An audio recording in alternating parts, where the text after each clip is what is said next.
এই ভিডিওতে আপনাদেরকে আমরা দেখাবো যে রাজহাঁসগুলো আমরা কিভাবে পালন করে থাকি আর কি আমরা খাওয়াই প্রতিদিন।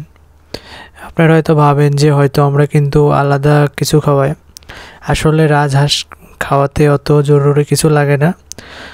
আপনি ছাগলকে অথবা গরুকে যেগুলো খাওয়ান ওগুলো কিন্তু মানে ঘাস কোয়ালিটির জিনিস কিন্তু আসলে রাজহাঁস পছন্দ করে। তো আমরা দেখতে পাচ্ছেন প্রথমে আমরা কি দিছি, এটা হচ্ছে পাতাকপি। তো পাতাকপি কিন্তু রাজহাঁসের কিন্তু অনেকটা প্রিয়। তো বাচ্চাগুলো যখন পালন করবেন পাতাকপি আপনারা খাওয়াতে পারেন।